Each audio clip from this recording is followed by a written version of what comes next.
ఇదిగోండి ఇవాళ మీకు ఈజీగా అయిపోయే చికెన్ కర్రీ చూపించబోతున్నానండి. అండ్ తక్కువ ఆయిల్ అండి, తక్కువ ఆయిల్ అయ్యేలాగా హార్ట్ పేషెంట్స్ ఉన్న ఎవరైనా ఈజీగా తినచ్చు. ఫస్ట్ అండి ఆనియన్స్ కడుక్కుని పెట్టుకున్నాము. చికెన్ ఆనియన్స్ వేసేసుకుందాము. ఆనియన్స్, ఇదిగోండి పచ్చిమిరపకాయలు కూడా వేసేసుకుందాము. టమాటాలు కూడా అండి. ఇదిగోండి అల్లం వెల్లుల్లి పేస్ట్ కూడా వేసుకుందాము. ఈ రెసిపీ అండి ఇలా చేసుకుంటే మీకు ఆయిల్ చాలా తక్కువ పడుతుందండి. హార్ట్ పేషెంట్స్ ఉంటారు చాలామంది. హార్ట్ పేషెంట్స్ ఎక్కువ ఆయిల్ తినకూడదు అంటారు.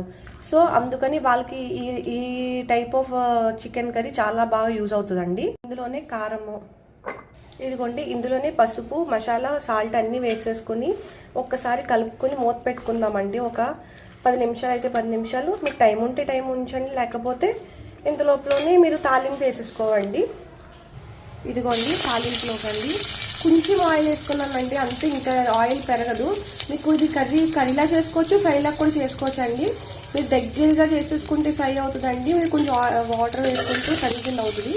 ఇదిగోండి జీలకర్ర, ఆవాలు, కరివేపాకు వేసుకున్నామండి. ఎండుమిరపకాయ వేసుకోవట్లేదండి, ఎందుకంటే హార్ట్ పేషెంట్స్ వాళ్ళు ఎండుమిరపకాయ వేసుకోకూడదు. మా డాడీకి హార్ట్ ప్రాబ్లం వచ్చిందండి, అందుకని మేము ఇలా ఆయిల్ తక్కువ వేసి అన్నీ చేస్తున్నాము. మన మధ్యలో కూడా వీడియోస్ పెట్టకపోతే కారణం అదేనండి, ఊరు వెళ్ళాము, అందుకని పెట్టలేకపోయాము. ఇదిగోండి తాలింపు అంతా అయిపోయింది కదండి. ఇప్పుడు ఇదంతా కూడా వేసేసుకుందాము. ఇదిగోండి ఇంకా మూత పెట్టేసుకుందామండి. అదే మగ్గుతుంది, వాటర్ వస్తాయి కదండి చికెన్లోంచి. మధ్య మధ్యలో మూత తీసుకుని కలుపుకుంటూ ఉండాలండి, లేకపోతే అంటుకట్టేస్తూ ఉంటుంది.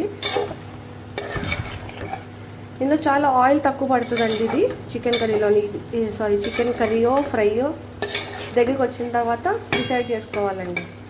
ఇదిగో అండి తినాలని అయితే అందరికీ అనిపిస్తుందండి, ఏ జబ్బు చేసిన ఏదైనాని.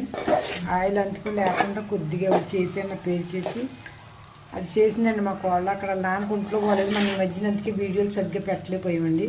తల ఉంటే తోకలేదు, తోకుంటే తలలేదు. నేను తీసేనండి, చేస్తోకండి.